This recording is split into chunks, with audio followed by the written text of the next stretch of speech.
Welcome to 5 Minute Bible Study. And we're still on Genesis 1:1, and we're going to also include a few comments on verse 2. It's going to be 5 minutes long, a little more, a little less. And I use the King James Bible, and I hope it's helpful or you're interested. And I hope you've watched the videos I did before. So let's begin. Not waste any more time. So let's move back to the text of Genesis 1:1. So heaven is one of those words like evil that doesn't need an S on the end to be thought of as a plural. Oh, there's nothing particularly wrong with saying heavens or evils. It's just awkward sometimes. We say skies, as in the old advertising phrase, fly the friendly skies, when there's only one sky. William Rosenau in his early 20th century work entitled Hebraisms in the Authorized Version of the Bible, reported that in the Hebrew grammars he studied, the use of the word heaven or heavens, as for other plurals, is the difference between referring to something as a number of individual separate objects or as a singular to denote them collectively. Some people call it the collective singular. So, contrary to the skeptics who insist that writing heaven for heavens is wrong, especially those skeptics sitting under the Authorized Version preaching, it is not wrong. They are. As a side note, see Joshua 1:3, where foot is used, but assumed to mean both feet, and Deuteronomy 11:24, where feet is used. In the following passages I'm going to read, we see the description of the creation of two heavens. One what we call the atmosphere, and the other we call outer space. Genesis 2:1 says, "Thus the heavens," that's on the end, "and the earth were finished, and all the host of them." Genesis 1:2 says, "And the earth was without form and void, and darkness was upon the face of the deep. And the Spirit of God moved upon the face of the waters."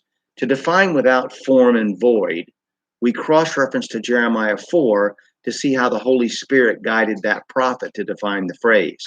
Jeremiah 4:23, "I beheld the earth, and lo, it was without form and void, and the heavens, and they had no light. I beheld the mountains, and lo, they trembled, and all the hills moved lightly. I beheld, and lo, there was no man, and all the birds of the heavens were fled." And a statement on an unrelated subject in Jeremiah, we find the definition of without form and void as being structurally fluid and uninhabited without light. In verse 9, with the appearance of dry land, the text indicates the earth was covered by water. We do know that God's intention was for it to be inhabited. Isaiah 45:18. "For thus saith the Lord that created the heavens, God himself that formed the earth and made it. He hath established it. He created it not in vain. He formed it to be inhabited. I am the Lord, and there is none else." There is a belief that there is a gap between verses 1 and 2 that allows for long ages of time or for a brief period of time where the earth was inhabited by someone or something. We do not have enough evidence in the text to discuss the possibility, which didn't become popular until the early 1800s. But I call those who believe in the authority of the King James Bible to note that the phrase is "and was without form and void," not "and the earth became without form and void." In addition, how could there be death before Adam's time? Romans 5:12 says, "Wherefore, as by one man sin entered into the world, and death by sin, and so death passed upon all men, for that all have sinned."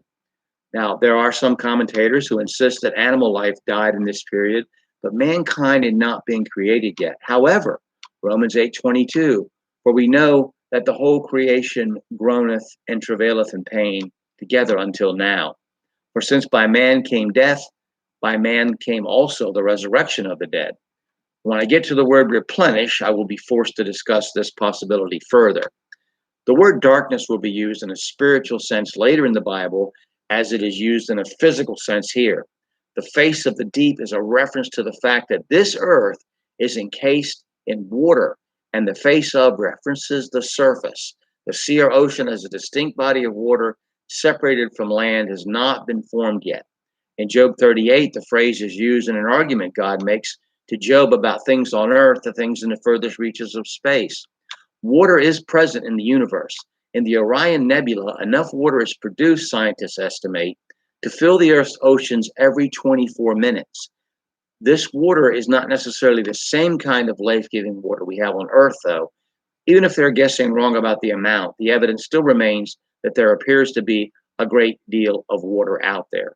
And I want to point out Frank D. Roylance's article, Astronomers Observe Water Forming in the Orion Nebula, from the Tech Online Edition, Volume 118, Issue 19, April 14, 1998.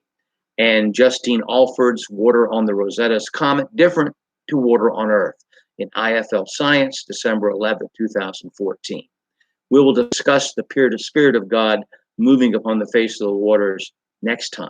And I hope you have a great day and that you get something out of this. Thank you very much for watching.